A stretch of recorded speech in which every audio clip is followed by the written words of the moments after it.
서울의 한 고급 아파트에서 유나는 샤워실 문을 잠그지 않고 물을 틀었다. 갑자기 문이 열리며 아버지가 들어섰고 그 안에서 유나와 윤진이 서로를 안고 있는 장면을 목격했다.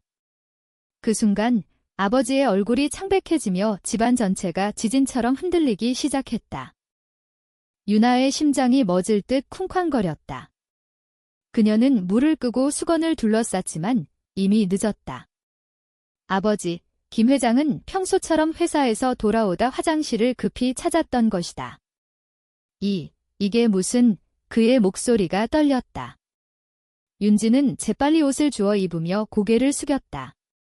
아저씨, 이건 오해예요. 하지만 김 회장의 눈빛은 이미 분노로 가득 차 있었다. 그는 문을 쾅 닫고 나가며 둘 다 나와 라고 소리쳤다. 유나는 거실로 나서며 아버지의 등을 바라보았다. 서울의 번화한 마포구, 이 아파트는 그녀의 가족이 10년째 사는 곳이었다. 아버지는 대기업 임원으로, 어머니는 전업주부였다. 유나는 대학생으로 평범한 삶을 살던 중 윤진을 만났다. 윤진은 같은 대학 동아리에서 만난 친구였다. 처음엔 그냥 친한 사이였지만 점점 그 감정이 깊어졌다. 하지만 한국 사회에서 이런 관계는 여전히 금기시되었다. 유나는 늘 숨겨야 했다. 설명해봐, 김 회장이 소파에 앉아 차가운 목소리로 말했다. 유나는 바닥을 내려다보며 아빠, 저희는 그냥 친구예요. 피곤해서 같이 씻던 중이었어요. 거짓말이었다. 윤진이 옆에서 맞아요. 오해예요 라고 거들었지만 김 회장의 시선은 날카로웠다. 친구가 샤워실에서 서로 안고 있나? 윤진아, 너 집에 가우. 그리고 유나, 너는 방에 들어가 있어. 윤진은 눈물을 글썽이며 문을 나섰다. 유나는 방으로 들어가 문을 잠그고 침대에 엎드렸다. 왜 문을 잠그지 않았을까? 왜 하필 오늘? 후회가 밀려왔다. 그날 밤, 가족 식탁은 침묵으로 가득했다. 어머니는 눈물을 흘리며 준아야, 내가 왜 그런지 모르겠어. 우리는 내가 정상적인 삶을 살길 바랐어 라고 속삭였다. 유나는 포크를 내려놓고 정상적이라뇨. 저는 그냥 좋아하는 사람이에요 라고 반박했다. 하지만 아버지는 그런 건 병이야. 치료받아야 해 라고 단호히 말했다. 유나의 가슴이 찢어지는 듯 했다.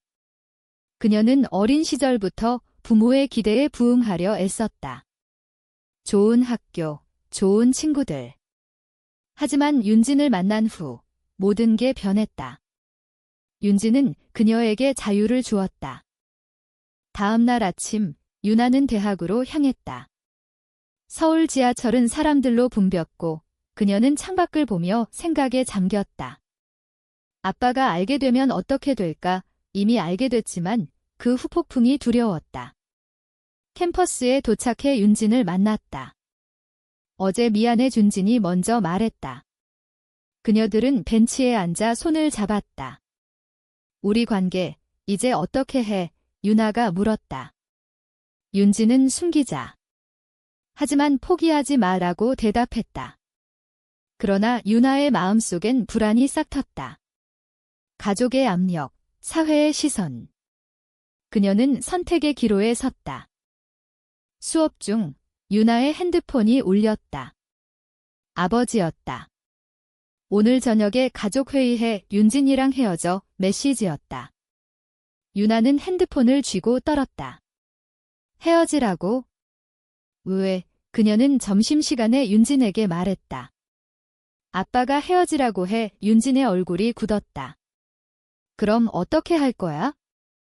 나 포기할 거야. 대화는 긴장으로 가득했다. 유나는 모르겠어. 가족이 중요해 라고 중얼거렸다. 윤진은 나도 내 가족이야 라고 반박했다. 이 순간 첫 번째 균열이 생겼다. 저녁에 집으로 돌아온 유나는 부모님과 마주 앉았다.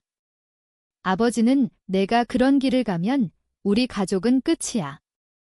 사회에서 버림받을 거야 라고 말했다. 어머니는 준아야, 내 미래를 생각해. 결혼하고 아이 낳고 유나는 눈물을 흘리며 저는 윤진을 사랑해요. 왜 이해 못해요? 라고 소리쳤다. 하지만 부모님의 태도는 완강했다. 치료받자. 병원이 있어 아버지의 말에 유나는 충격받았다. 나를 병자로 보는 거야. 그녀는 방으로 도망쳤다. 그 밤, 유나는 윤진에게 전화했다. 우리 잠시 거리 두자. 윤진은 왜? 가족 때문에? 라고 물었다. 유나는 미안해. 전화를 끊고 유나는 울었다. 이 결정은 그녀의 첫 번째 타협이었다. 하지만 이 타협이 가져올 대가는 아직 모르고 있었다. 사회의 압력은 점점 커져갔다. 대학 친구들 사이에 소문이 돌기 시작했다. 유나가 레즈비언이래. 속삭임이 들려왔다. 유나는 고립감을 느꼈다. 며칠 후, 유나는 대학 도서관에서 혼자 앉아 있었다. 서울의 봄바람이 창문을 통해 들어왔지만 그녀의 마음은 추웠다. 윤진과의 거리 두기는 고통스러웠다. 매일 메시지를 주고받았지만 만나는 건 피했다. 이게 옳은 선택일까? 그녀는 책을 덮고 창밖을 봤다. 캠퍼스에는 학생들이 웃으며 지나다녔다. 정상적인 삶, 부모님이 바라는 그 삶. 하지만 유나에게는 빈 껍데기처럼 느껴졌다. 갑자기 핸드폰이 울렸다. 어머니였다. 유나야, 병원 예약했어. 내일 같이 가자. 유나는 병원. 왜요? 라고 물었다. 내 문제 해결하려고. 어머니의 목소리는 부드러웠지만 강요였다. 유나는 거부하고 싶었지만 알겠어요. 라고 대답했다. 가족의 압력이 그녀를 짓눌렀다. 그날 저녁, 그녀는 일기를 썼다. 나는 왜 이렇게 태어났을까? 사랑하는 게 죄인가? 눈물이 종이를 적셨다. 다음 날, 병원으로 가는 차 안에서 아버지는 침묵했다. 서울의 한 정신과 클리닉이었다. 의사는 동성애는 치료할 수 있어요. 상담과 약물로 라고 말했다. 유나는 저는 아프지 않아요 라고 반박했다. 하지만 부모님의 시선에 눌려 상담을 받았다. 상담사는 가족의 기대를 저버리지 마세요 라고 조언했다. 유나는 분노가 치밀었다. 이게 치료인가? 세뇌인가? 병원을 나서며 그녀는 결심했다. 더 이상 참지 않겠어? 집에 돌아와 유나는 윤진에게 메시지를 보냈다. 만나자. 그들은 카페에서 만났다. 윤진의 눈은 붉었다. 왜 갑자기? 유나는 병원 갔어. 부모님이 강요했어. 윤진은 그만해. 우리 함께 싸우자 라고 말했다. 그 순간 두 사람은 다시 손을 잡았다. 하지만 이 재회는 새로운 갈등을 불렀다. 유나의 친구 하나가 그 장면을 목격하고 소문을 퍼뜨렸다. 유나랑 윤진, 다시 붙었대. 대학에서 유나는 따돌림을 느꼈다. 동아리 모임에서 너희들 이상해 라는 말이 나왔다. 유나는 그게 왜? 라고 대꾸했지만 속으로는 상처받았다. 사회의 정형화된 시선이 그녀를 괴롭혔다. 윤진은 무시해.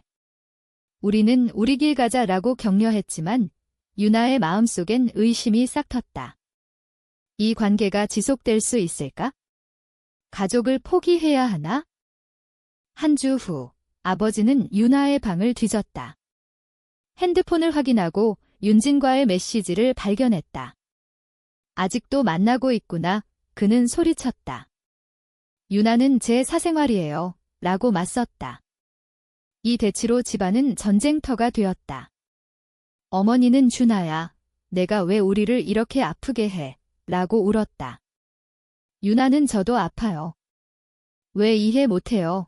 라고 외쳤다. 아버지는 집에서 나가. 이런 딸 필요 없어 라고 말했다. 유나는 가방을 챙겨 집을 나섰다. 서울의 밤거리를 걸으며 눈물이 흘렀다. 어디로 갈까? 그녀는 윤진의 집으로 향했다. 윤진의 가족은 평범한 서민이었다. 윤진의 어머니는 무슨 일 있었니? 라고 물었다. 유나는 집에서 쫓겨났어요 라고 대답했다. 윤진은 저기 있어 라고 말했다. 하지만 윤진의 가족도 보수적이었다. 윤진의 아버지는 그런 관계는 안 돼 라고 속삭였다. 유나와 윤진은 작은 방에서 함께 지냈다. 우리 어떻게 될까? 유나가 물었다. 윤진은 함께라면 괜찮아 라고 안심시켰다. 그러나 현실은 하어시했다. 유나는 아르바이트를 시작했다. 카페에서 일하며 돈을 벌었다. 이게 자유의 대가인가? 그녀는 생각했다. 가족과의 단절은 고통스러웠다. 어머니의 전화가 왔지만 받지 않았다. 한 달 후, 유나는 우연히 어머니를 만났다. 거리에서. 유나야, 집으로 돌아와 어머니가 애원했다. 유나는 자빠가 허락할 때까지 안 가요 라고 말했다. 이 만남은 새로운 갈등을 불러일으켰다.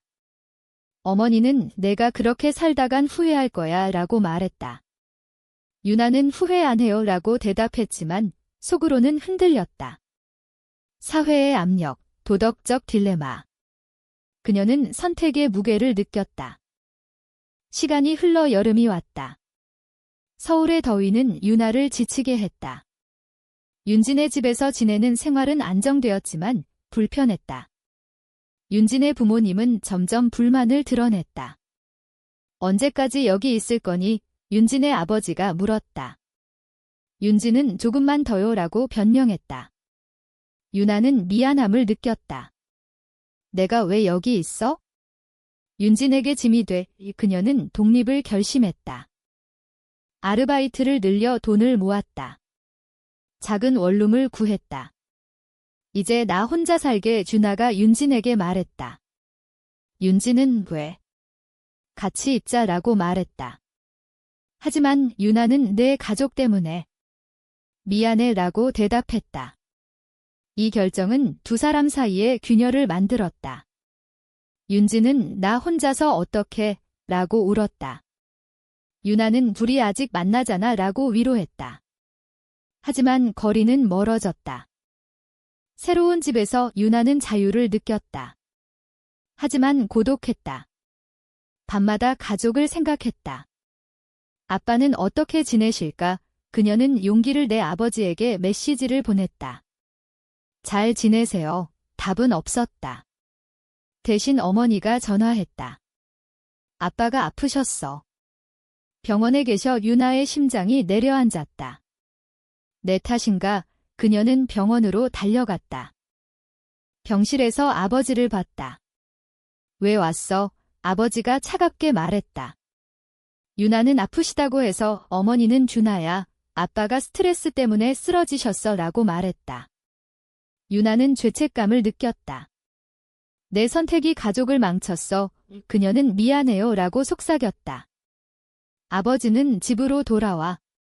그 관계 끊고 라고 말했다. 유나는 갈등했다. 가족 vs 사랑. 병원을 나서 윤진을 만났다.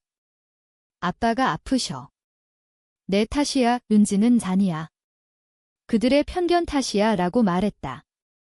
하지만 유나의 마음은 흔들렸다. 잠시 헤어지자. 가족을 위해 윤진은 충격받았다. 또. 이번엔 진심이야. 대화는 싸움으로 번졌다. 너 가족이 더 중요하구나. 윤진이 소리쳤다. 유나는 아니야. 하지만 얘 변명이었다. 헤어짐 후 유나는 집으로 돌아갔다. 부모님은 환영했다. 잘 생각했어. 아버지가 말했다. 하지만 유나의 마음은 공허했다. 이게 옳은가? 그녀는 일상에 복귀했다. 대학, 친구들. 하지만 소문은 여전했다. 유나, 너 레즈비언이었잖아. 친구가 물었다. 유나는 과거야 라고 부정했다. 이 부정은 그녀를 더 아프게 했다. 한편 윤진은 고통스러워했다. 그녀는 친구들에게 털어놨다. 유나가 날 버렸어. 소문이 퍼졌다. 유나에게 악플이 왔다. 배신자 유나는 상처받았다. 내가 배신했나? 그녀는 윤진을 찾아갔다. 미안해 하지만 윤진은 늦었어 라고 말했다. 이 만남은 새로운 반전을 가져왔다. 윤진은 다른 사람을 만났다. 새 친구야. 유나는 충격받았다. 벌써 윤진은 너 때문에 아파서 라고 말했다. 이 반전은 유나를 깨우쳤다. 내 선택이 모두를 망쳤어. 그녀는 가족과 대화했다. 저는 윤진을 사랑해요. 포기 못해요. 아버지는 그럼 다시 나가라고 말했다. 유나는 다시 집을 나섰다. 이번엔 확신이 있었다. 가을이 되자 서울의 거리는 낙엽으로 물들었다. 유나는 원룸에서 혼자 지냈다. 윤진과의 헤어짐은 깊은 상처였다. 왜 그렇게 됐을까? 그녀는 반성했다. 가족의 압력, 사회의 시선, 자신의 약함. 모든 게 원인이었다. 그녀는 상담소를 찾았다. 진짜 상담, 동성애자 지원단체. 당신은 정상이에요. 상담사가 말했다. 이 말은 그녀에게 힘을 주었다. 유나는 블로그를 시작했다. 익명으로 자신의 이야기를 썼다. 한국에서 레즈비언으로 사는 법 글이 퍼지며 응원이 왔다. 힘내세요. 하지만 비난도 있었다. 비정상 사회의 양면성을 느꼈다. 이 과정에서 그녀는 성장했다. 내가 나를 받아들여야 해. 윤진은 여전히 아팠다. 새 친구와의 관계는 얕았다. 유나가 그리워 그녀는 혼자 중얼거렸다. 우연히 유나의 블로그를 봤다. 이게 유나의 이야기야. 그녀는 메시지를 보냈다. 나예요. 재회였다. 카페에서 만난 두 사람은 눈물을 흘렸다. 미안해 서로 말했다. 다시 시작하자 춘진이 제안했다. 하지만 장애물이 있었다. 유나의 가족.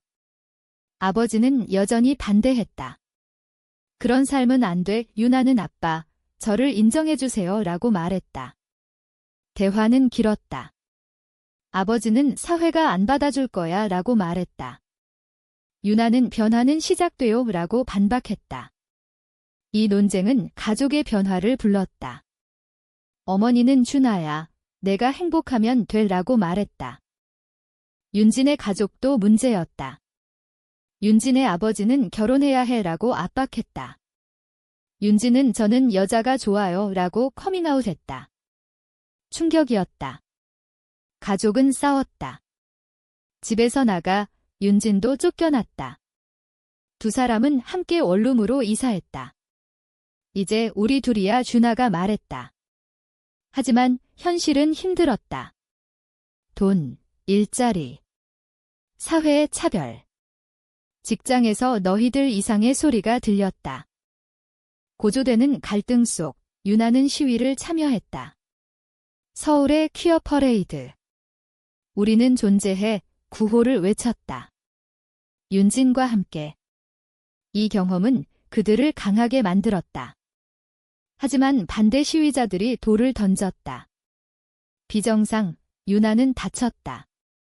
병원에서 왜 이런 위험을 무릅쓰나 의사가 물었다. 유나는 변화를 위해 라고 대답했다. 회복 중 가족이 왔다. 아버지가 미안하다. 내가 아프니 깨달았어. 눈물이 흘렀다. 이 순간 화해의 싹이 텄다. 하지만 완전한 것은 아니었다. 시간이 필요해 아버지가 말했다. 유나는 이해했다. 겨울이 왔다. 서울에 눈이 내리며 세상을 하얗게 물들였다. 유나와 윤진은 함께 살았다. 관계는 안정되었지만 상처는 남아 있었다. 과거의 실수는 잊자 윤진이 말했다. 하지만 사회의 압력은 여전했다. 직장에서 해고 위협. 이미지 문제야. 유나는 소송하자라고 말했다. 법적 싸움 시작. 이 과정에서 그들은 지지자를 만났다. 다른 LGBT 커플들. 함께 싸우자 모임이 생겼다. 유나의 블로그는 더 유명해졌다. 인터뷰 요청이 왔다. 한국 사회의 변화 기사, 하지만 비난도 쏟아졌다. 도덕 타락 유나는 스트레스로 쓰러졌다. 왜 이렇게 힘들까? 회복 후 그녀는 가족과 재회했다. 크리스마스. 아빠, 이해해 주셔서 감사해요. 유나가 말했다. 아버지는 내 행복이 중요해라고 대답했다. 이 화해는 감동적이었다. 윤진의 가족도 서서히 받아들였다. 시간이 해결해 줄 거야. 하지만 완벽한 엔딩은 아니었다. 사회는 여전히 보수적이었다. 친구들의 배신. 한 친구가 너희들 때문에 나도 피해봤어 라고 말했다. 유나는 미안하지만 나의 삶이야 라고 대꾸했다. 이 대치는 그녀를 더 강하게 만들었다. 마지막으로 유나는 일기를 썼다.